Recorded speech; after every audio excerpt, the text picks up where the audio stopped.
थोड़ा सा basic introduction है मेरा, है ना, ये आप सभी जानते हैं। और अगर मैं बात करूं दोस्तों, अगली बात करूं तो देखो, जो लोग भी इंटरेस्टेड है, मैं आपको बता रहा हूँ, मेरा प्लस कोर्स आ रहा है, कौन सा वाला, पॉलिटी का। तो जो कोई भी अगर इंटरेस्टेड है तो याद रखना, एसएससी ये जो मैनेज गोल होता है इसमें जिसके बारे में, रिवर्स के बेसिक के बारे में, ठीक है ना, ठीक है, ठीक है। बस इतना याद रखना कि अगर आप में से कोई भी करता है तो आप उसको यूज करेंगे, ठीक है, ओके। चलिए कंटिन्यू रखो ना स्टैटिक। हाँ जी, वही यार, मेरा भी मानना ये है कि मैं स्टैटिक कंटिन्यू रखूं, क्योंकि यार उसको मैं कंटिन्यू रखना चाहता हूँ एक्चुअली।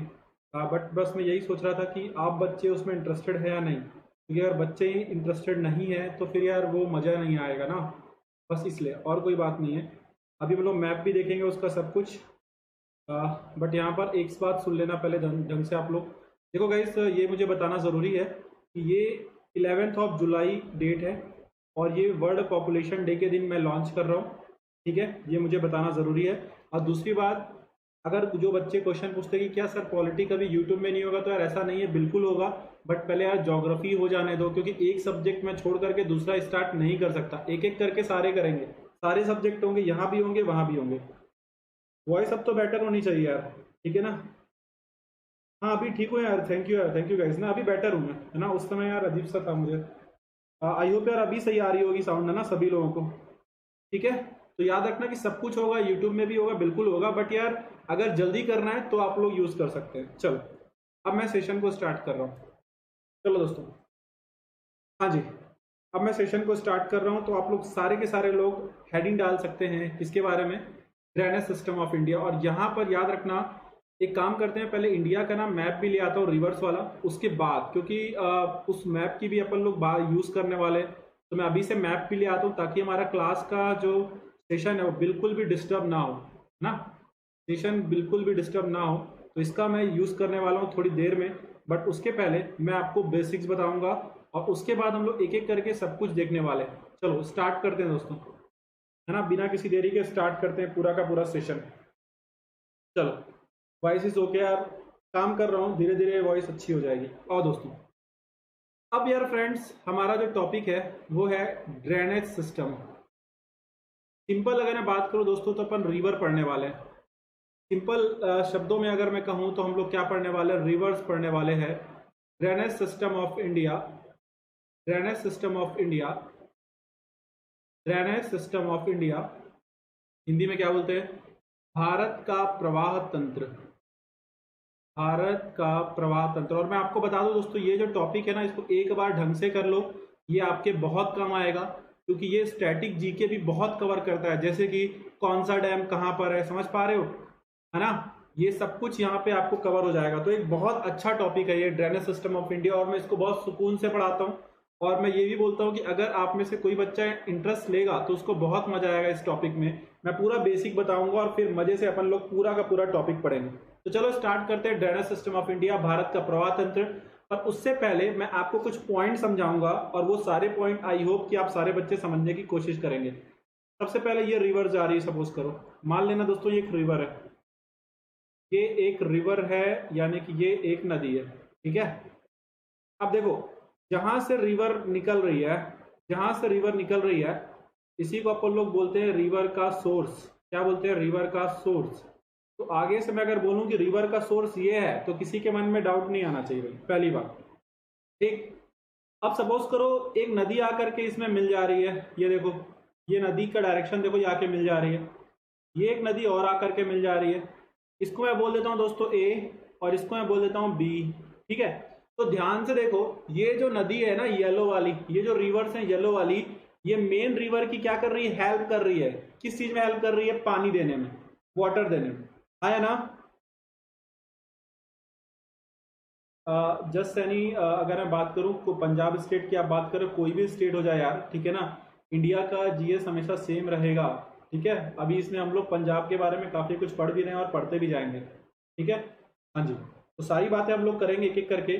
तो बिल्कुल ये है सोर्स, और जो रिवर जो हेल्प कर रही है किसकी, मेन रिवर की, इन लोगों को आप एक तो सिंपल भाषा में क्या बोल सकते हो भाई, इनको आप बोल सकते हो हेल्पिंग रिवर्स। क्या बोल सकते हो, हेल्पिंग रिवर्स बोल सकते हो दोस्तों, ठीक है।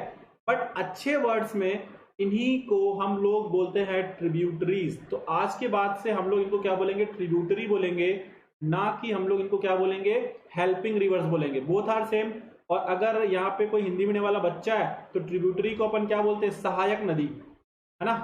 ट्रिब्यूटरी को अपन लोग हिंदी में क्या बोलते हैं, सहायक नदी। आई होप आप बच्चों को समझ में आ रहा होगा। ट्रिब्यूटरी को हम लोग क्या बोलते हैं, सहायक नदी। क्लियर है, सहायक नदी। हाँ, तो ट्रिब्यूटरी सबको समझ में आया। ट्रिब्यूटरी क्या है, जो रिवर की हेल्प करती है, जो रिवर की हेल्प करती है ना। तो हेल्पिंग रिवर ही क्या कहलाती है दोस्तों, हेल्पिंग रिवर्स ही कहलाती हैं ट्रिब्यूटरीज, यानी कि सहायक नदियां। क्या कहलाती हैं, सहायक नदियां। देखो हेल्पिंग रिवर्स को हिंदी में क्या बोल दिया, सहायक नदी, है ना भाई। आसिफ, बाबा, अखिलेश, रिया जी, ठीक है ना, अतुल जी, ठीक है ना, ज्योतिरादित्य भाई, ठीक है, कार्तिक, एवरीवन, है ना। अब सपोज करो यहां पर इस एरिया से सपोज करो ये इस मेन नदी से पानी बाहर जा रहा है। अब सपोज कर लो, हो सकता है सिंचाई के लिए लेके जा रहे हो, इरिगेशन के लिए लेके जा रहे हो, या फिर कोई पावर प्रोजेक्ट बना रहे हो। तो अब देखो ध्यान से, यहां से पानी बाहर जा रहा है, यहां से पानी बाहर जा रहा है। अच्छा एक बात और, जो बच्चे आप क्वेश्चन पूछ रहे हो और मैं आंसर नहीं दे पा रहा हूं, मतलब जो टॉपिक से रिलेटेड नहीं है, आप में से सारे लोग मुझे इंस्टाग्राम पे मैसेज कर लेना, अनुराग 8J, ठीक है ना। यहाँ पर जैसे कि आप में से जस्ट सैनी की मैं बात करूं भाई, तो आप यहाँ पर मैसेज कर लेना, ये मेरा इंस्टा हैंडल है, ठीक है, ये मेरा इंस्टा हैंडल है, आप यहाँ पे मैसेज कर लेना। अब मैं टॉपिक की तरफ बढ़ रहा हूँ। हाँ, तो देखो ये यहाँ से रिवर अलग हो गई, तो ऐसी हरकत जब होती है ना, तो इसी को अपन लोग क्या बोलते हैं, तो याद रखना, इसको अपन लोग बोलते हैं डिस्ट्रीब्यूटरी। क्या हो रहा है ना कि मैं ये सब चीजें अभी करा दूंगा ताकि बाद में ना आप लोग के मन में डाउट्स ना आए और आप लोग मुझे टॉपिक के बीच में इंटरप्ट ना करो। डिस्ट्रीब्यूटरीज, ठीक है। और इसी को अगर आप में से कोई यहाँ पे हिंदी मीडियम वाला बच्चा होगा तो इसी को अपन लोग बोलते हैं वितरिका। क्या बोलते हैं, वितरिका, ठीक है, ध्यान रखना, वितरिका। क्या बोलेंगे दोस्तों, वितरिका। SM mean system, drainage system of India, है ना। एसएम मीन सिस्टम, भारत का प्रवाह तंत्र। तो आई होप पहला पॉइंट सबको क्लियर है। आज के बाद किसी बच्चे को ट्रिब्यूटरीज यानी कि सहायक नदी में दिक्कत नहीं होनी चाहिए, डिस्ट्रीब्यूटरीज यानी कि वितरिका में कोई दिक्कत नहीं होनी चाहिए, ठीक है। ओरिजिन वो पॉइंट है जहां से रिवर निकलती है, और जहां पर रिवर खत्म होती है उसके बारे में भी मैं आ रहा हूं सेकंड पॉइंट पे, यहां पे जगह नहीं है सेकंड पॉइंट पे। सारे बच्चे प्लीज यार फोकस करो, है ना, सारे बच्चे फोकस करो, कहीं पर कोई भी चीज समझ में ना आए तो बिंदास पूछ लेना। एक शब्द है दोस्तों जिसको बोलते हैं कन्फ्लुएंस, आप लोग बार बार पढ़ोगे ये वर्ड, क्या बोलते हैं, कन्फ्लुएंस। और एक वर्ड दोस्तों हम लोग बोलते हैं mouth.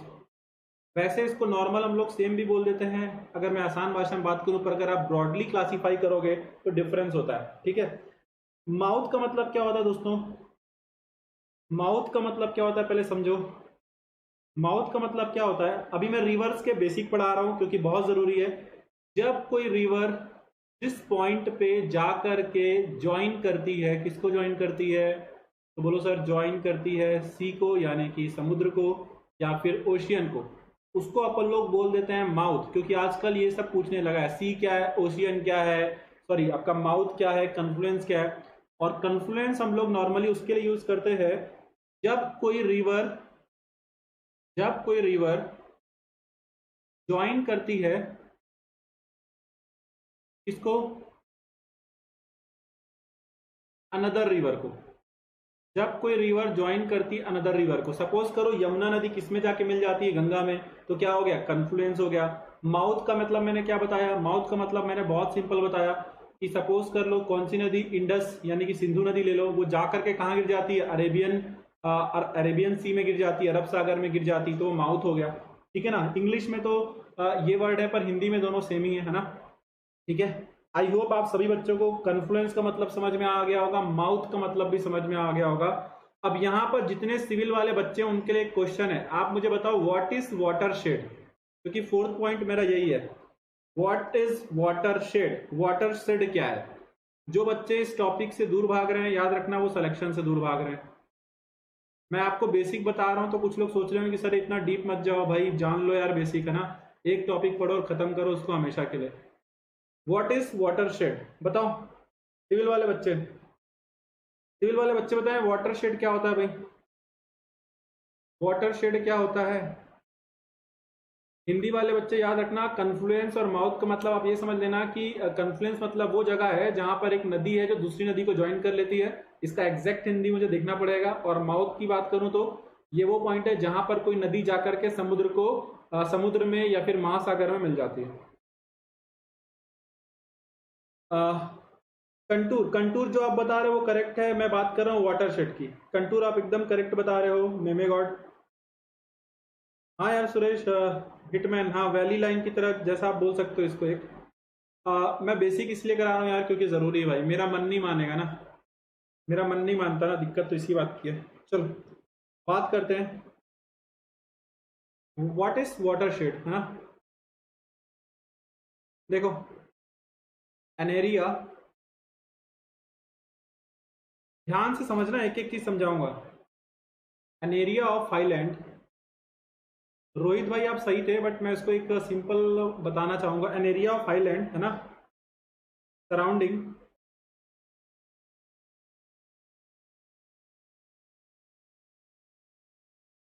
N area of highland surrounding the river basin. अब ये रिवर बेसिन क्या होता है मैं अभी आपको ये भी समझाऊंगा और उसके बाद नदियों का इंट्रोडक्शन करेंगे। हाँ जी, an area of highland surrounding the river basin, an area of highland surrounding the river basin.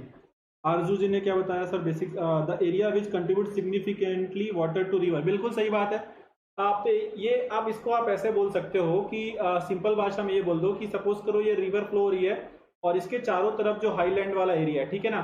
अब सोचो इस हाईलैंड में अगर बारिश होगी तो ये पानी कहाँ आएगा, सीधे नदी में आएगा। पानी कहाँ पर आएगा, सीधे नदी में आएगा। ठीक है, याद करो मैंने आपको एक बताया था कि जो तजिकिस्तान है और इंडिया, इनके बीच में वाटर शेड का काम क्या करता है, तो याद है आंसर, काराकोरम, है ना। ज्योतिरादित्य आपने मुझसे भाई अलग से ही पूछा था तो समझ में आ गया होगा कि व्हाट इज वाटर शेड, क्योंकि ये वाटर शेड क्या है ना, समझ रहे हो। तो वाटर शेड में क्या होगा, जो भी उस एरिया में पानी होगा वो सीधे सीधे हमारी नदियों की तरफ आएगा, ठीक है ना। कैचमेंट की तरफ भी आ रहा हूं मैं, कैचमेंट की तरफ भी आ रहा हूं कि कैचमेंट क्या होता है, मैं इस पे भी आऊंगा, टेंशन ना लो। बेसिक से बात करेंगे यार, बेसिक से।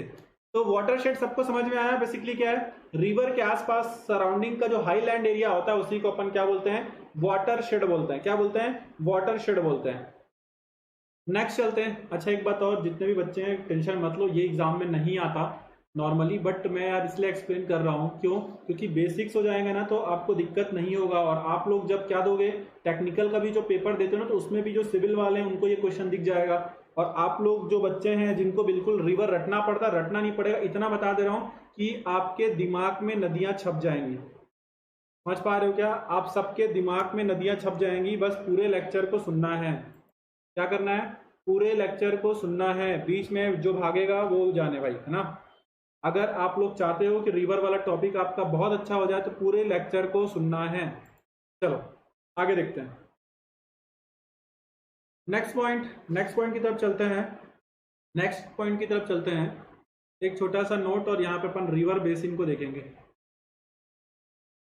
सपोज करो दोस्तों ये रिवर है, ये रिवर है, फ्लो हो रही है, ये रिवर है, फ्लो हो रही है, ठीक है। अब यहां पर बहुत सारी नदियां देखो इसमें आकर के मिल रही हैं।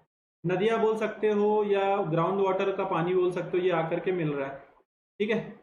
तो सपोज करो मैं इसको डिवाइड कर लेता हूं, इसी को दोस्तों अपन लोग बोलते हैं कैचमेंट एरिया। इसी को अपन लोग क्या बोलते हैं, कैचमेंट एरिया। और हिंदी में भी बता दूंगा इसका मैं, सब मेरे को हिंदी पता है, बताते जाऊंगा। कैचमेंट एरिया, और बाकी हिंदी पे काम कर रहा हूँ भाई मैं। जल ग्रहण क्षेत्र बोलते हैं इसको। क्यों बोलते हैं जल ग्रहण क्षेत्र, क्योंकि इसमें इस रीजन में नदी को पानी मिल रहा है। क्या मैं सही बता रहा हूँ सिविल वाले बच्चे, सिविल वाले बच्चे कमेंट करके बताएंगे भाई। कैचमेंट एरिया, जल ग्रहण क्षेत्र यही होता है नहीं होता है, बताओ, ठीक है। दूसरा अगर मैं बात करूं, देखो यहाँ से पानी जा रहा है, सपोज करो यहाँ पे कोई डैम है। अब इस डैम से क्या हो रहा है, या तो आप इलेक्ट्रिसिटी का जनरेशन करोगे या तो आप इरिगेशन करने के लिए पानी भेजोगे, है ना।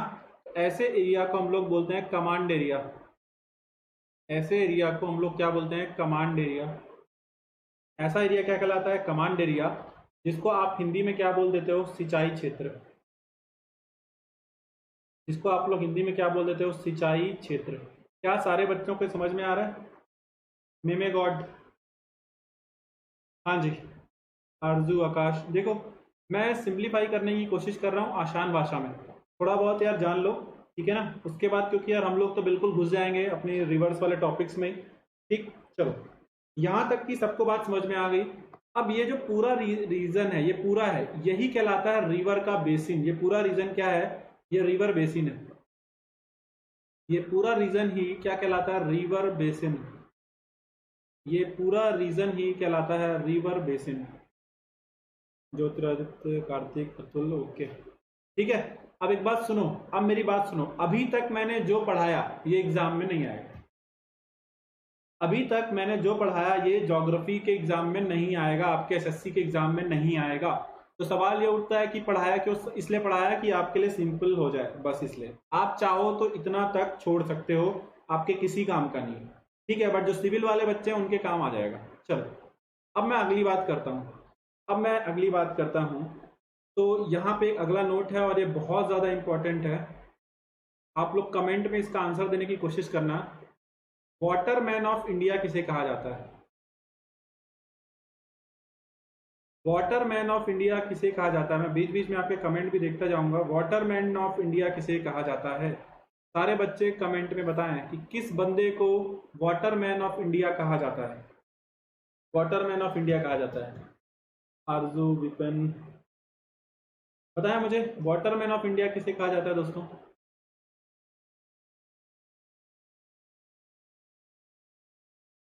हाँ, कोई बताएगा? ओके, आई होप यार जो बच्चे सिविल के उनको सही लगा होगा ये, ठीक है। तो अगर मैं बात करूं वाटरमैन ऑफ इंडिया किसे कहा जाता है, तो कहा जाता है मिस्टर राजेंद्र सिंह जी को। किन्हें कहा जाता है? मिस्टर राजेंद्र सिंह जी को।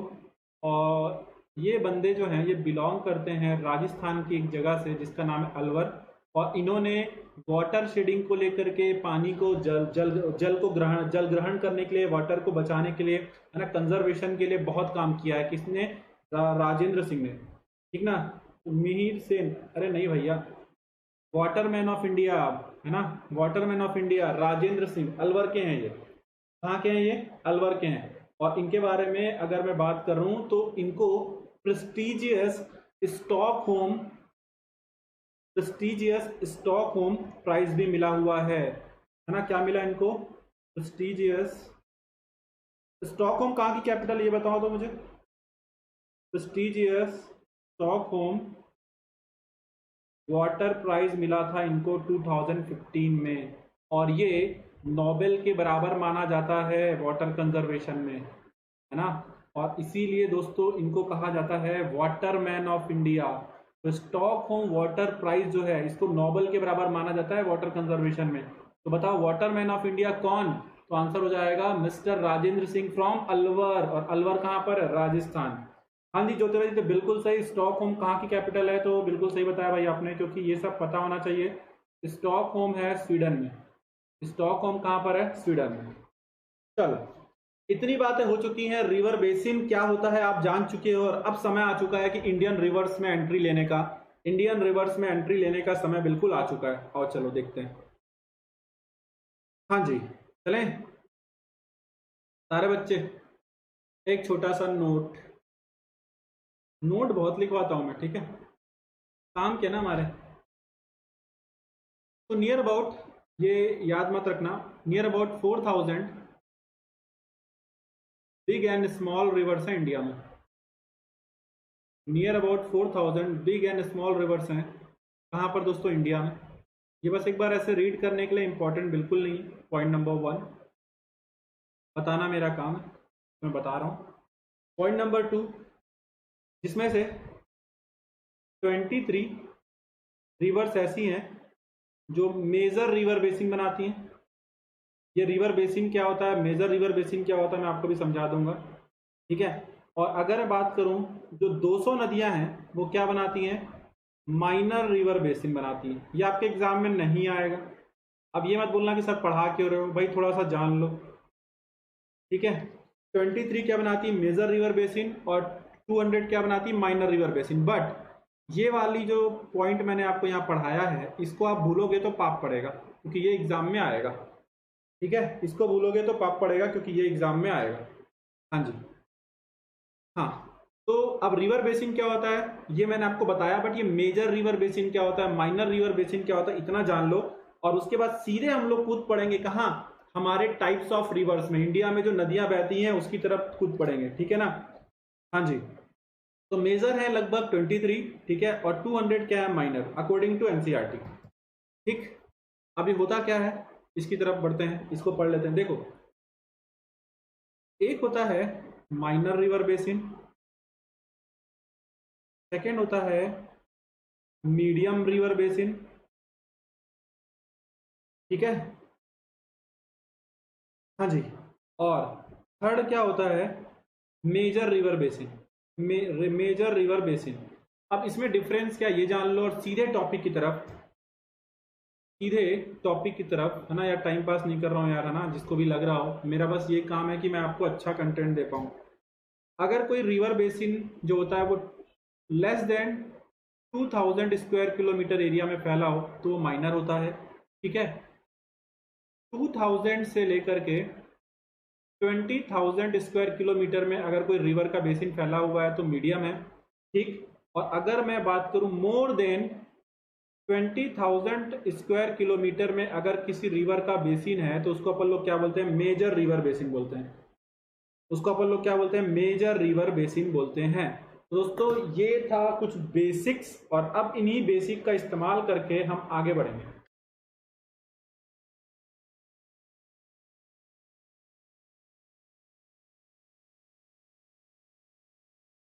अभी तक जो पढ़ाया सारे बच्चे, उसमें एक बार बस ये देख लो कि याद क्या रखना है। ये वाला पॉइंट आपसे कभी भी एग्जाम में पूछेगा, ठीक है। और अगर मैं इसमें बात कर रहा हूं तो ये बस ये सब ये थोड़ी सी आपकी हेल्प करने के लिए है, क्योंकि ये मैंने, और इसको तो अभी मैं यूज करूंगा, ठीक है। चलो अब हम लोग हेडिंग डाल लेते हैं, types of reverse in India. हाँ जी कार्तिक, बिल्कुल चल रही है।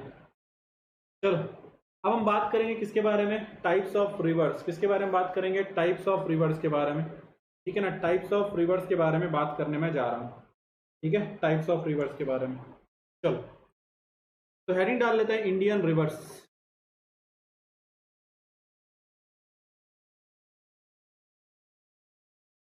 हेडिंग डाल लो इंडियन रिवर्स। अब हमारी बात शुरू होती है, और अब यहां से एक एक पॉइंट आपको ध्यान में रखना है। यहां से एक एक पॉइंट जो है वो आपको ध्यान में रखना है, इंडियन रिवर्स। कितने लोग को ये लगता है कि सर जो एक्स्ट्रा इन्फॉर्मेशन है वो मत दिया करो?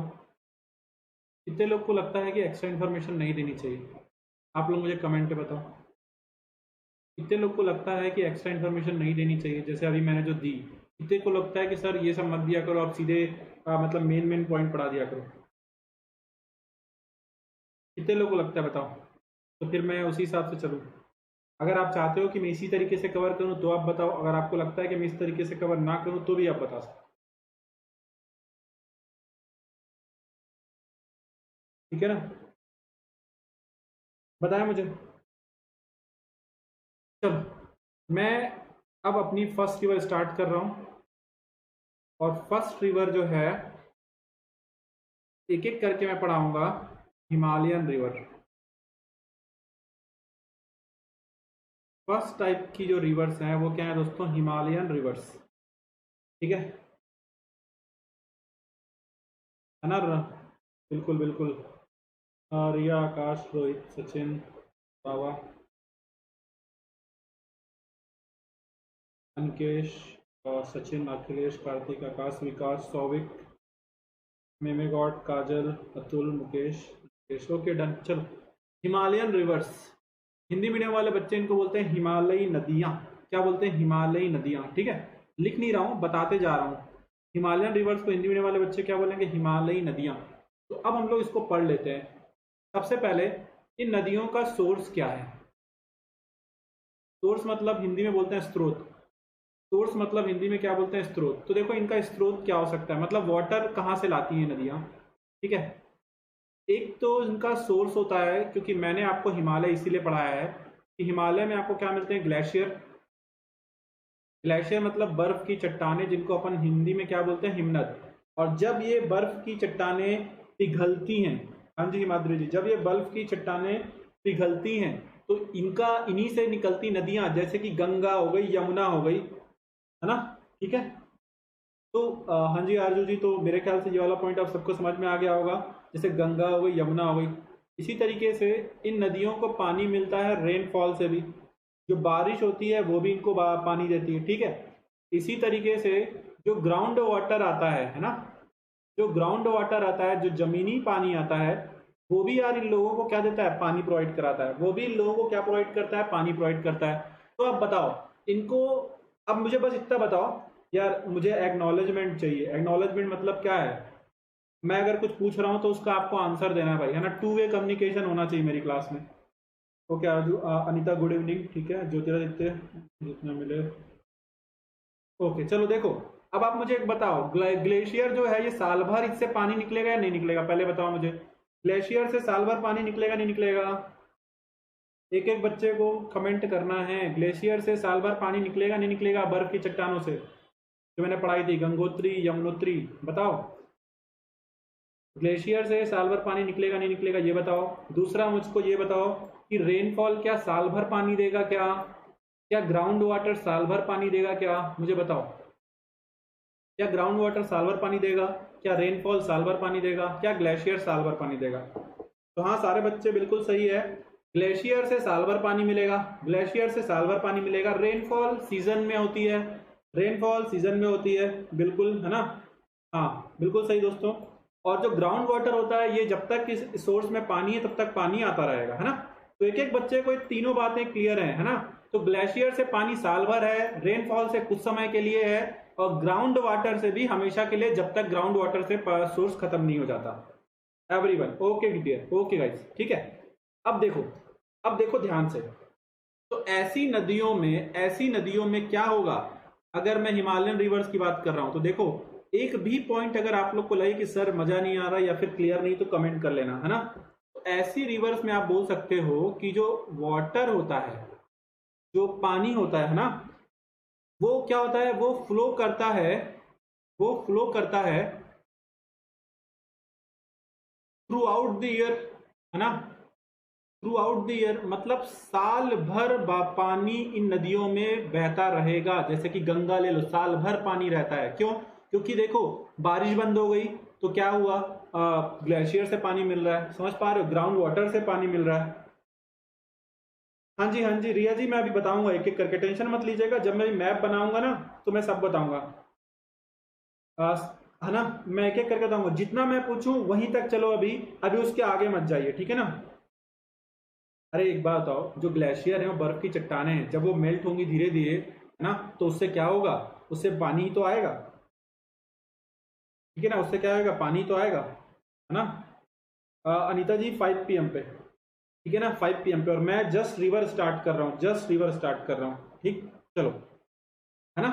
तो ऐसी रिवर्स में साल भर पानी आएगा नहीं आएगा, मुझे ये बताओ, है ना। रेनफॉल, बारिश, रेनफॉल बंद हो जा रही तो क्या हुआ, ग्लेशियर है धीरे धीरे होंगे, है ना, ग्राउंड वाटर है धीरे धीरे होंगे, साल भर पानी आएगा। और इसीलिए दोस्तों हिमालयन रिवर को हम लोग क्या बोलते हैं, पेरेनियल रिवर, क्या बोलते हैं, पेरेनियल रिवर, ये सब पता होना चाहिए। एक एक बात मैं आप लोग को समझा रहा हूं, पेरेनियल रिवर, जिसको अपन हिंदी में बोलते हैं चिरस्थायी नदियां। चिरस्थायी मतलब जिसमें हमेशा पानी आता रहेगा, पेरेनियल रिवर यानी कि चिरस्थायी नदी। हाँ जी, तो ग्लेशियर से जो पानी होगा उसके कारण क्या होगा, इनमें पानी हमेशा फ्लो होता रहेगा, इसलिए इनको क्या बोलते हैं, पेरेनियल रिवर यानी कि चिरस्थायी नदियां इनको बोलते हैं। आई होप यार ये पॉइंट आप सबको समझ में आ रहा होगा, कि देखो मैं सीधे नदी पढ़ाने चालू कर दूंगा तो यार वो मजा नहीं आता यार, मेरे को फील नहीं आता, ठीक है। अब आगे आ जाओ, सेकेंड टाइप की रिवर पढ़ते हैं, पर उसके पहले मैं जो हिमालयन वाली जो रिवर है, हिमालयन वाली जो रिवर है, इसको थोड़ा सा आपको मैं एक्सप्लेन कर देता हूँ। हिमालयन जो रिवर होती हैं ये भी फर्दर 2 टाइप की होती हैं, एक एक करके सब पढ़ाऊंगा, बस थोड़ा सा पेशेंस रखना। अब जो हिमालयन रिवर्स होती हैं, जो हिमालयी नदियां होती हैं, हाँ साल भर पानी रहेगा, पेरेनियल मतलब साल भर पानी रहेगा। जो हिमालयन रिवर्स होती है दोस्तों, ये फर्दर 2 पार्ट में डिवाइड होती है। फर्दर कितने पार्ट में डिवाइड होती हैं, 2 पार्ट में। कौन कौन से, आओ देख लो, कौन कौन से देख लो, ठीक है।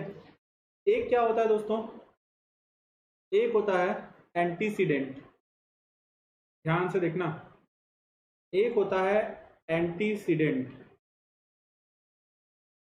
एक होता है एंटीसीडेंट और दूसरा होता है नॉन एंटीसीडेंट। क्या होता है? नॉन एंटीसीडेंट, ठीक है, नॉन एंटीसीडेंट। अब एंटीसीडेंट को हिंदी मीडियम वाले बच्चे बोलते हैं पूर्ववर्ती।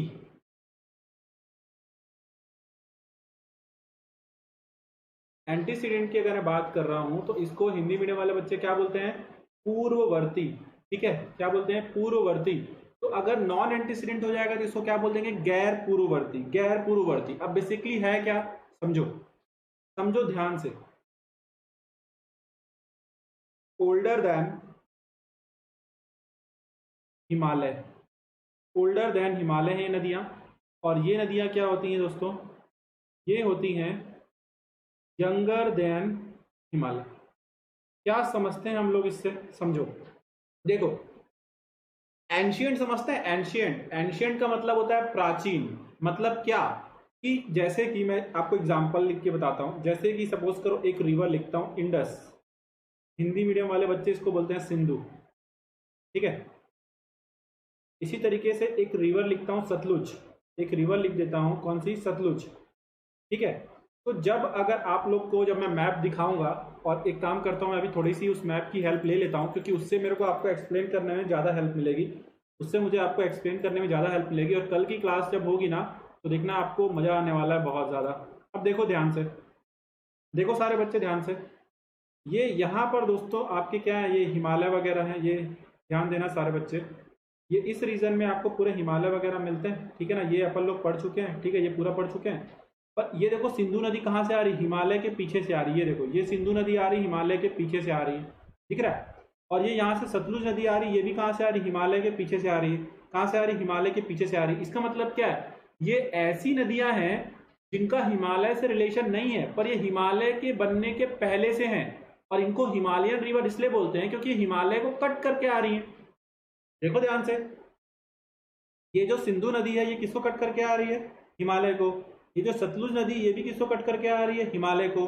तो यहां से मैं क्या बता रहा हूं कि जब हिमालय बना है उसके पहले से ये नदियां हैं, उसके पहले से ये नदियां हैं, और इसीलिए सिंधु नदी सतलुज नदी को अपन लोग क्या बोल देते हैं?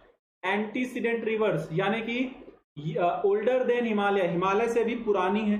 पर यहीं पर अगर मैं एग्जाम्पल ले लेता हूं एक गंगा का, ठीक है, या फिर मैं यहाँ पर एक एग्जाम्पल ले लेता हूँ किसका? यमुना का। तो ये कैसी नदियां हैं? ये हैं नॉन एंटीसीडेंट। ये कैसी नदियां हैं? Non antecedent. और अगर दोस्तों मैं बात करूं कि नॉन एंटीसीडेंट क्यों है, तो इसका रीजन क्या है? इसका रीजन क्या है? देखो ध्यान से, इसका रीजन क्या है? ध्यान से देखो आप सारे बच्चे, ये देखो, ये यमुना, ये देखो ये यमुना निकल रही है, ठीक। और ये देखो यहाँ से कौन सी नदी निकल रही? गंगा, ठीक है। और थोड़ी देर पहले मैंने आपको बताया कि ये देखो ये पूरा रीजन क्या है? हिमालय। ये पूरा रीजन क्या है? हिमालय। तो जब हिमालय में क्या बना? ग्लेशियर बना। हिमालय में क्या बना? ग्लेशियर बना। तो यहीं से गंगा निकली और यहीं से यमुना निकली। इसका मतलब क्या है? ये सारी नदियां दोस्तों कैसी हैं? यंगर देन हिमालय, मतलब हिमालय के बनने के बाद बनी हैं। क्या ये पॉइंट सबको समझ में आ गया? और इसीलिए मैंने यहां पर क्या लिखा? यंगर देन हिमालय, और वहां पर क्या लिखा? Older than Himalaya. बिल्कुल, हिमालय भी हेल्प करता है, ये भी एक रीजन है। क्यों? क्योंकि देखो उस रीजन में जो ग्लेशियर हैं आगे जा करके उनका पानी भी इनको मिलता है, और जो रेनफॉल वगैरह होगी उसका पानी भी इनको मिलेगा, ठीक है। तो क्या ये आपको हिमालयन रिवर क्या होती है ये समझ में आ गया? तो मैं इंट्रोड्यूस करूंगा आपके सामने सेकेंड टाइप की रिवर्स। मैं अब आपके सामने इंट्रोड्यूस करूंगा दूसरे प्रकार की नदी।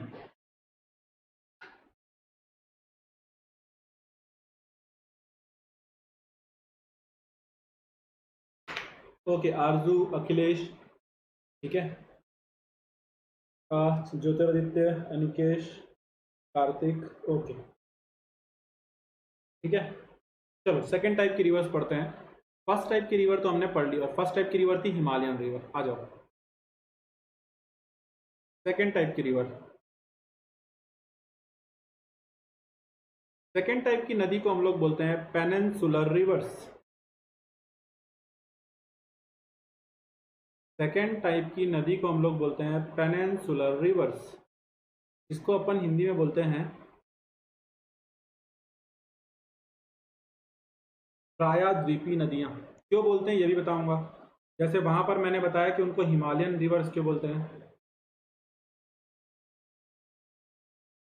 ये बहुत इंपॉर्टेंट टॉपिक है रिवर्स का, ठीक है। हाँ, मैंने थोड़ा स्टार्ट करने के लिए क्या बोलते हैं, थोड़ा बेस थोड़ा ज़्यादा दे दिया है, बट ये टॉपिक बहुत इंपॉर्टेंट है। अब सुनो, इंडिया का ये वाला पार्ट जो है, ध्यान से देखना बच्चों, इंडिया का ये वाला जो पोर्शन है पूरा, ये मैं पहले भी आपको पढ़ा चुका हूँ। ये जमीन का ये जो पोर्शन है, ये पूरा का पूरा, ये जो पोर्शन है, ये पोर्शन कहलाता है पेनिनसुला। क्यों कहलाता है ये भी बताऊंगा। और पेनिनसुला को हिंदी में क्या बोलते हैं, प्रायद्वीप बोलते हैं। पेनिनसुला क्या होता है, अगर कोई लैंड पार्ट तीन तरफ से पानी से घिरा हो। अब देखो यहाँ पर क्या है, अरेबियन सी, अरब सागर, ठीक। इस साइड क्या है, बे ऑफ बंगाल, बंगाल की खाड़ी, ठीक। और यहाँ पर आपको क्या मिल जाएगा, इंडियन ओशियन। तो तीनों तरफ से पानी भरा हुआ है, और इसीलिए हमारा ये वाला जो पोर्शन है पूरा का पूरा, ये क्या कहलाता है दोस्तों, तो याद रखना, ये पूरा का पूरा जो रीजन है हमारा, ये पूरा जो तीनों तरफ से पानी से घिरा हुआ है, इसको हम लोग बोलते हैं पेनिनसुला। क्या बोलते हैं इसको हम लोग, पेनिनसुला। और यही रीजन कहलाता है पेनिनसुलर इंडिया। इसी रीजन को अपन क्या बोलते हैं, पेनिनसुलर इंडिया। और जो नदियां इस रीजन में फ्लो करती हैं, उन्हीं को हम लोग बोलते हैं peninsular reverse. I hope guys आपको ये बात समझ में आ रही होगी। जो नदियां इस रीजन में फ्लो करती हैं, उन्हीं को हम बोलते हैं पेनिनसुलर रिवर्स। सीजनल है, कैसी है ये बताऊंगा, ये भी बताऊंगा, बट पहले मैप में कुछ दिखाऊंगा। सब कुछ बताया जाएगा भाई, सब कुछ बताया जाएगा, सब कुछ बताया जाएगा। बस आप लोग यहाँ पे बने रहो और देखते रहो। ये देखो ध्यान से, ये रहा अरेबियन सी, ये रहा बे ऑफ बंगाल, ठीक है। और इसके नीचे जाओगे तो इंडियन ओशन। अब यहाँ देखो, ये रही नर्मदा, ये देखो तापी दिख रही है, ये दिख रही है महानदी, ठीक है ना, इंद्रावती दिख रही है, गोदावरी दिख रही है, कृष्णा दिख रही है ना, सॉरी ये गोदावरी, देखो देखो, गोदावरी बेसिकली निकलती कहाँ से, महाराष्ट्र से निकलती है, ठीक है। ये देखो महाराष्ट्र से निकली, तेलंगाना की तरफ होकर आंध्रा में जा रही है, और ये देखो बे ऑफ बंगाल, ये देखो कृष्णा नदी निकल रही है, ये देखो ये कृष्णा नदी, ये जा रही है, और कृष्णा की ट्रिब्यूटरी है भीमा, ये आ रही है, समझ पा रहे हो। ये देखो तुंगभद्रा हम लोगों ने पढ़ी थी, ये देखो, ठीक है। ये देखो कावेरी नदी, ये देखो, ये कावेरी कर्नाटक से निकल के ये जा रही है, डेल्टा बनाती हुई यहाँ गिर रही है, ठीक है। तो आप गाइस को ये सब कुछ क्लियर हो जाना चाहिए। इस रीजन में जितनी भी नदियां हैं, ये सारी की सारी नदियां कहलाती हैं पेनिनसुलर रिवर्स, यानी कि प्रायद्वीपी नदियां कहलाती हैं। आप लोग हाँ बोल सकते हैं अगर ये बात समझ में आ रही है, यस और नो। गाइस कमेंट में बताएं यस और नो, क्या ये पॉइंट क्लियर है या नहीं। फिर मैं आगे चलूं, फिर मैं आगे चलूं।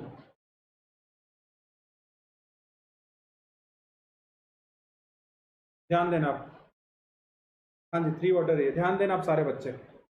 पेनिनसुलर रिवर्स का सोर्स क्या है, पेनिनसुलर रिवर्स का सोर्स क्या है, यानी इन नदियों का स्रोत क्या है। तो अगर मैं इनके सोर्स के बारे में बात करूं, तो इनका सोर्स तो दो है, rainfall, second ground water. Second क्या है, ground water. Okay guys, okay guys, आप लोग ऐसे ही एक्नॉलेज करते रहना जब भी मैं पूछूं, क्योंकि यार उससे मुझे आइडिया लग जाता है।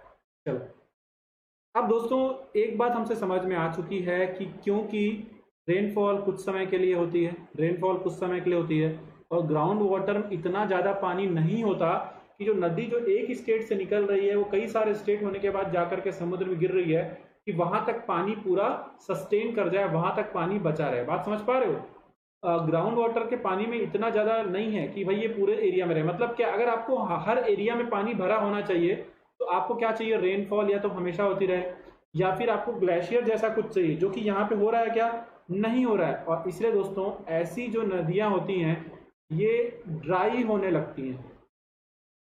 कब, समर में। ऐसी नदियां जो हैं दोस्तों ड्राई होने लगती हैं, कौन से सीजन में, समर में। आप लोग ये सोच रहे हो सर ये सब क्यों बता रहे हो बेटा, पूछ लिया जाता है कि क्या पेनिनसुलर इंडिया की जो रिवर्स हैं, क्या जो पेनिनसुलर इंडिया की जो रिवर्स हैं वो आपकी चिरस्थायी है या नहीं, तो आपको आंसर बताना पड़ेगा। तो आंसर आपके सामने है। आई होप आपको बात समझ में आ गई होगी। ठीक है। अब ये नदियां भी दो टाइप की होती है, पेनिनसुलर रिवर्स भी कितने टाइप की होती हैं, दो टाइप की होती हैं। अब उनके दो टाइप क्या हैं ये भी देख लो। पेनिनसुलर रिवर्स भी दो टाइप की होती हैं। ठीक है। एक को अपन बोलते हैं वेस्ट फ्लोइंग, जो पश्चिम की तरफ बहती है, और दूसरी को अपन लोग बोलते हैं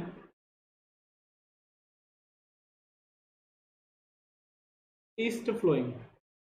एक को अपन लोग क्या बोलते हैं, वेस्ट फ्लोइंग। ठीक। दूसरी को अपन लोग क्या बोलते हैं, ईस्ट फ्लोइंग। पश्चिम की ओर बहने वाली नदी, पूर्व की ओर बहने वाली नदी। ठीक है। पश्चिम की ओर बहने वाली नदी, पूर्व की ओर बहने वाली नदी। और इसका एग्जाम्पल देखो, ये यहां से एक रिवर फ्लो हो रही है और इसका डायरेक्शन देखो वेस्ट है, और इस रिवर का नाम है नर्मदा। तो नर्मदा कैसी रिवर हो जाएगी, तो नर्मदा वेस्ट फ्लोइंग रिवर का एक एग्जाम्पल मैं यहाँ पे लिख देता हूँ, नर्मदा। क्या ये पॉइंट आप बच्चों को समझ में आ रहे हैं। और इसी तरीके से दोस्तों यहाँ से सपोज करो एक रिवर जा रही है इस डायरेक्शन में, और इस रिवर का नाम है गोदावरी। ठीक है। और इसलिए मैं इस फ्लोइंग रिवर में एक एग्जाम्पल के तौर पे रखने वाला हूँ, ये एक एग्जाम्पल के तौर पे रखने वाला हूँ, यहाँ पर भी एक एग्जाम्पल के तौर पे रखने वाला हूँ, क्या, गोदावरी। यार मैं आप लोग को एक एक पॉइंट क्लियर करने की कोशिश कर रहा हूँ, क्या आपको बात समझ में आ रही है क्या, है ना। तो पेनिनसुलर रिवर कितने टाइप की होती है, दो टाइप की होती है। वेस्ट फ्लोइंग पश्चिम की ओर बहने वाली, एग्जाम्पल है नर्मदा। ईस्ट फ्लोइंग पूर्व की ओर बहने वाली, एग्जाम्पल क्या है, गोदावरी।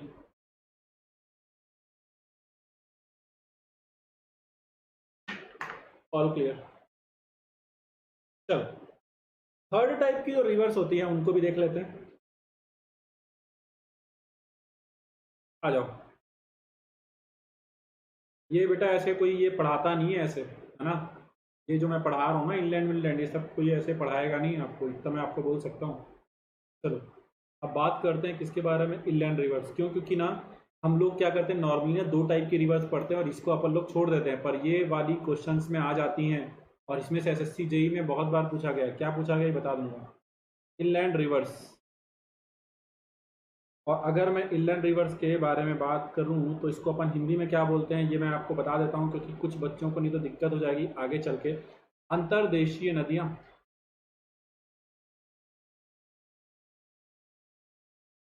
एक एक चीज मैं क्लियर कर दूंगा। अंतर्देशीय नदियां, अब ये होती क्या है इसको समझो। ये वो रिवर होती है दोस्तों जो फ्लो करती हैं लैंड टू लैंड। ये वो रिवर्स हैं जो फ्लो करती हैं लैंड टू लैंड, ना।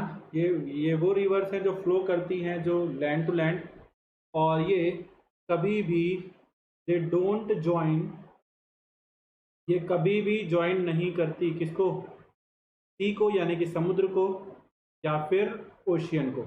मतलब क्या है, समुद्र या फिर महासागर में मिलने से पहले ही, महासागर में मिलने से पहले ही ये नदियां ड्रेन आउट हो चुकी होंगी, सूख जाएंगी, ये सूख जाएंगी, ये सूख जाएंगी। क्या बात आप सबको समझ में आ रहा है। फॉर एग्जाम्पल, अभी मैं आप लोगों का कमेंट देखूंगा, एक सेकेंड रुक जाओ, पहले इसको अपन खत्म करेंगे। फॉर एग्जाम्पल ये वाला क्वेश्चन बहुत बार आता है, मैं आपको एक एक करके पढ़ाऊंगा भी। ये लूनी बहुत ज्यादा इंपॉर्टेंट है, लूनी। इसी तरीके से मैं एक और नदी आपको पढ़ाऊंगा इसमें, जिसका नाम है दोस्तों घग्गर। क्या नाम है, घग्गर। ठीक है। अब मैं आपको बताऊं लूनी के बारे में। लूनी निकलती है अरावली राजस्थान से, ठीक है, और रण ऑफ कच्छ में आकर के सूख जाती, समुद्र तक नहीं जाती। और ये क्वेश्चन बहुत बार आ चुका है कि इनमें से कौन सी रिवर है जो समुद्र तक नहीं जाती, ओशियन तक नहीं जाती, या फिर कौन सी रिवर है जो इनलैंड रिवर्स है। तो आंसर क्या हो जाएगा दोस्तों, लूनी रिवर्स है। ठीक है। आंसर क्या हो जाएगा, लूनी रिवर्स है। अब मैं आपके कमेंट देख रहा हूँ। नहीं भाई, अपन बेस्ट नहीं है, बस अपन कोशिश कर रहे हैं कि आप लोग को बेस्ट मटेरियल प्रोवाइड करें। थैंक यू यार, Sachin, Asif, Pratesh, Vipin, Rohit, Akhilesh, Anikesh, Atul, thank you guys. ठीक है एवरीवन, ठीक है। घग्गर, तो आपको घग्गर के बारे में भी बता देता हूँ। घग्गर निकलती हिमाचल प्रदेश से और राजस्थान में आकर के ये भी सूख जाती। तो ये दो ऐसी नदियां हैं जो कभी भी समुद्र में ज्वाइन नहीं होती हैं, और ऐसी नदियों को हम लोग बोलते हैं इनलैंड रिवर्स। क्या ये तीनों टाइप का क्लासिफिकेशन आप सब बच्चों को समझ में आ गया है? क्या ये तीनों टाइप का क्लासिफिकेशन आप सब बच्चों को समझ में आ गया है या नहीं आया है? ये आप मुझे और बता दो, है ना। फिर हम लोग अब एक एक करके अपना रिवर सिस्टम उठाने की तरफ चलेंगे। ठीक है, सबको आ गया है ना? आओ देखो, कोशिश ये होगा मेरा कि यार आप लोग को मैं अच्छे से अच्छी चीजें कराऊं, और टाइम अब कम ही लूंगा आपका, टेंशन मत लो, है ना। नोट,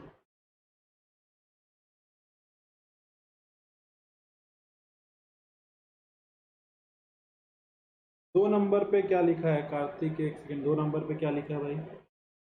2 नंबर पे लिखा है घग्गर, 2 नंबर पे लिखा है घग्गर। घाघरा अलग चीज है। घाघरा बहती है, घाघरा निकल के आती है तिब्बत से और जाती है कहाँ पे, गंगा में।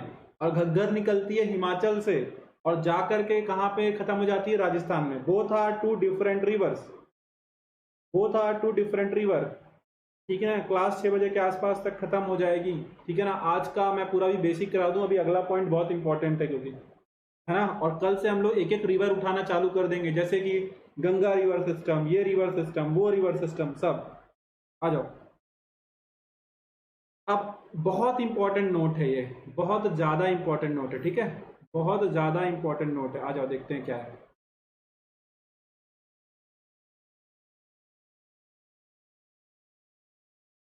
एक तरफ मैं लिखूंगा लॉन्गेस्ट और एक तरफ मैं लिखूंगा लार्जेस्ट, और ये दोनों पॉइंट किसके रिस्पेक्ट में बात होगी? हम वर्ड के रिस्पेक्ट में बात नेक्स्ट स्लाइड में कर लेंगे, है ना, नेक्स्ट पेज पे कर लेंगे। अभी मैं रिस्पेक्ट में बात करूंगा इंडिया के, यहां से क्वेश्चन आना डन है। अब आप दोस्तों मुझे बताओ कि इंडिया की लॉन्गेस्ट रिवर कौन सी है और लार्जेस्ट रिवर कौन सी है? आप बच्चे मुझे कमेंट करके बताओ कि इंडिया की लॉन्गेस्ट रिवर कौन सी है और इंडिया की लार्जेस्ट रिवर कौन सी है। आप बच्चे ही बताओगे इंडिया की लॉन्गेस्ट रिवर कौन सी है और इंडिया की लार्जेस्ट रिवर कौन सी है। और आपके लिए कुछ अच्छी अनाउंसमेंट भी है मेरे पास, ठीक है। हाँ जी, घाघरा बिहार में बहती है। हाँ देखो, लॉन्गेस्ट मतलब क्या होता है? लेंथ के ऊपर, लंबाई के ऊपर, ठीक। और इंडिया की लॉन्गेस्ट रिवर है गंगा। क्या नाम है? गंगा। अब गंगा की जो लेंथ है वो कई बुक्स में 25-25 दी गई है, बट गवर्नमेंट ऑफ इंडिया की जो वेबसाइट है उसमें गंगा की जो लेंथ है वो लिखी हुई है 2510 किलोमीटर, 2510 किलोमीटर, ठीक है। सेकेंड लॉन्गेस्ट रिवर जो इंडिया की है वो कौन सी है? गोदावरी। ये लेंथ के हिसाब से बात हो रही है दोस्तों, गोदावरी। और गोदावरी की बात करूं तो इसकी लेंथ है 1465 किलोमीटर। लार्जेस्ट पे भी आऊंगा, घबराओ मत। थर्ड रिवर हो जाएगी कौन सी? कृष्णा। कौन सी हो जाएगी? कृष्णा। और कृष्णा की लेंथ होती है कितनी? 1400। फोर्थ वाले पे चलेंगे तो गंगा की ट्रिब्यूटरी आ जाएगी, नाम हो जाएगा इसका यमुना। अब कुछ लोगों के मन में सवाल उठेगा, क्या सर ये नंबर याद करना? नहीं करना है भाई, ये मैं सिर्फ आपके रेफरेंस के लिए लिख दे रहा हूं। और पांचवी वाली है हमारी नर्मदा, ठीक है। ये सिर्फ मैं आपके रेफरेंस के लिए लिख रहा हूं। आपको जो लेंथ याद रखनी है वो सिर्फ एक नदी की याद रखनी है, और वो है हमारी नेशनल रिवर, जिसको हम क्या बोलते हैं? गंगा। सिर्फ गंगा की लेंथ याद रखनी, बाकी किसी की नहीं। ये सारी की सारी लेंथ जो है ये बिल्कुल किस में दी गई है? किलोमीटर में, किलोमीटर में। अब बात करते हैं लार्जेस्ट रिवर हमारे इंडिया की कौन सी है। तो याद रखना, लार्जेस्ट रिवर जो है हमारी वो है ब्रह्मपुत्र। अगर मैं ब्रह्मपुत्र के बारे में बात करूं दोस्तों, तो इसकी टोटल लेंथ जो इंडिया में बहती है वो है 916 किलोमीटर। ब्रह्मपुत्र याद रखो तिब्बत से आती है, पर इंडिया में कितना बहती है, सिर्फ 916 किलोमीटर। और इसमें अगर मैं लार्जेस्ट की बात करूं तो लार्जेस्ट कहां से आता है, तो याद रखना लार्जेस्ट होता है अमाउंट ऑफ वाटर, यानी कि कितना वॉल्यूम है वाटर का उसमें। तो सबसे ज्यादा पानी इंडिया में इस समय जिस नदी में है वो है ब्रह्मपुत्र। बट बहुत दिन तक नहीं रहेगा, क्योंकि चाइना वहां पर सीरीज ऑफ डैम चला रहा है। चाइना वहां पे सीरीज ऑफ डैम बिल्ट कर रहा है बहुत बड़े बड़े, और वो ब्रह्मपुत्र नदी का पानी जो है वो डाइवर्ट कर रहा है। और हमारी किसी भी प्रकार की कोई भी ट्रीटी नहीं है, कोई भी संधि नहीं है ब्रह्मपुत्र नदी को लेकर के चाइना के साथ में। ठीक है। हाँ, तो अगर आपसे पूछ लिया जाए कि longest river of south India या फिर पेनिनसुलर इंडिया, तो देखो यहाँ पे आंसर आ जाएगा गोदावरी। और ये क्वेश्चन बहुत बार आता है, क्योंकि साउथ इंडिया में, दक्षिण भारत में सबसे लंबी जो है वो कौन सी दिख रही है आपको, गोदावरी। और ओवरऑल इसकी पोजीशन क्या है, सेकेंड। ये पॉइंट याद रहेगा क्या सारे बच्चों को? ठीक है ना, साउथ इंडिया में सबसे लंबी है गोदावरी, और इंडिया में लंबी है कौन सी, गंगा। अभी मैं वर्ड वाली भी लिख देता हूं, क्योंकि वर्ड वाली भी आप लोगों से पूछ लेता है। हालांकि वर्ड ज्योग्राफी में फिर से वो मैं पढ़ाऊंगा, बट क्योंकि बात रिवर की हो रही है तो उनको भी मैं लिस्ट आउट यहाँ पे करूंगा। ठीक है दोस्तों, आई होप यार आप सब लोग यार सेशन को एंजॉय किए होंगे, है ना, जितना भी मैंने अभी तक कराया है। कल से तो मजा ही आ जाएगा। बट इसमें किसी को कोई दिक्कत है तो बताओ, इसमें किसी भी बच्चे को कोई दिक्कत है तो बताओ।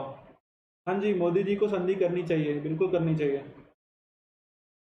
ठीक है, चलो अगली नदी देख लेते हैं, सॉरी अगला पॉइंट देख लेते हैं। This is again very very important भाई, ये बिल्कुल रट लेना, एग्जाम में आना ही आना है, बिल्कुल रट लेना है ये मैं वर्ड पॉइंट ऑफ व्यू से बात कर रहा हूँ, बिल्कुल आप सबको मालूम होना ही चाहिए। ठीक है, क्योंकि एग्जाम में यहाँ से क्वेश्चन आपको देखने को जरूर मिलेगा। ठीक है,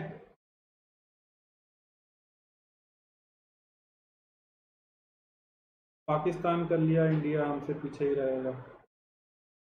हाँ जी, ब्रह्मपुत्र के लिए करना है भाई, हाँ रोहित एवरीवन, हाँ भाई ब्रह्मपुत्र के लिए करना बाकी है। चलो एक पॉइंट करते हैं, ऐसा ही क्या लिखे हैं, ऐसा ही मीन्स साउथ इंडिया। अगर आपसे पूछ लिया जाए longest river of south India, south India की दक्षिण भारत की सबसे लंबी नदी कौन सी है, तो आपको आंसर पता होना चाहिए कि साउथ इंडिया की या फिर पेनिनसुलर इंडिया की जो लॉन्गेस्ट रिवर है वो कोई और नहीं है, वो है हमारी गोदावरी। कौन सी है, हमारी गोदावरी। ये लिखा हूं भाई। चलें आगे।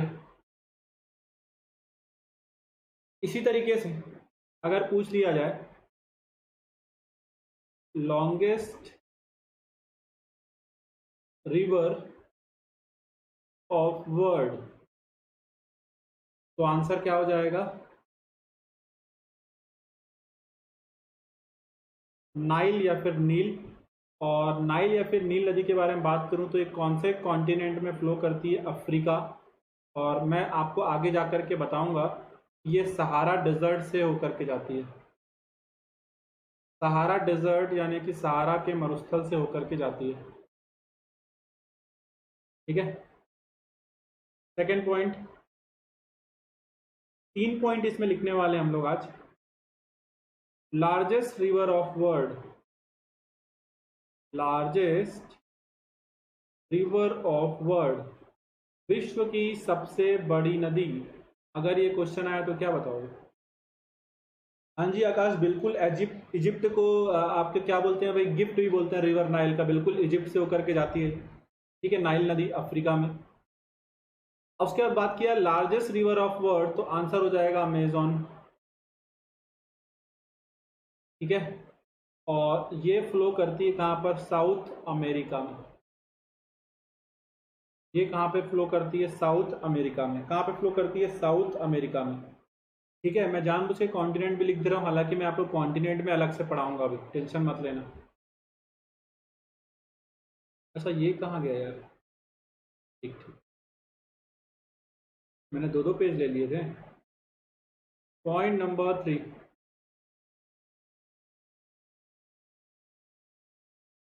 Deepest river of world, deepest, बताओ कमेंट में कोई, संसार की सबसे गहरी नदी कौन सी है? डीपेस्ट रिवर ऑफ वर्ल्ड, संसार की सबसे गहरी नदी कौन सी है? हाँ जी, अमेजन प्राइम बिल्कुल, south India, south America, so sorry. हाँ जी, डीपेस्ट रिवर ऑफ वर्ल्ड, विश्व की सबसे गहरी नदी कौन सी है? हिंट देता हूं, ये हमको मिलती है अफ्रीका में।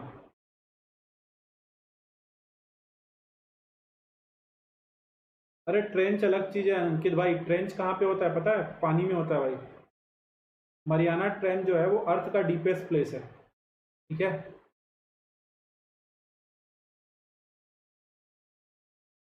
एक सेकेंड बस सचिन भाई, मैं बात कर रहा हूँ, बस ये मेरा एक बार हो जाने दो। जो डीपेस्ट रिवर ऑफ वर्ल्ड है वो है कॉन्गो। क्या नाम है? कॉन्गो। और कॉन्गो कहाँ फ्लो करती है? अफ्रीका में। कॉन्गो कहाँ फ्लो करती है? अफ्रीका में, ठीक है ना। मरीना ट्रेंच जो है वो पूरे वर्ल्ड का डीपेस्ट ट्रेंच है। ट्रेंच मतलब होता है जो समुद्र के अंदर होता है, ठीक है ना। क्वेश्चन बनाना ही मेरा काम है। अच्छा एक बात और बता दो मुझे आज, कि जो बच्चे क्या बोलते हैं, अभी जो शुरू से सेशन देख रहे हैं, उनका जो टेस्ट सीरीज वगैरह में कुछ क्वेश्चन बन रहा है नहीं बन रहा है, पहले से बेटर हो रहा है नहीं हो रहा है, ये एक बता दो और फिर इस सेशन को अपन करते हैं खत्म, ठीक है। पहले से कुछ ज्यादा हो रहा है नहीं हो रहा है, ये बताओ,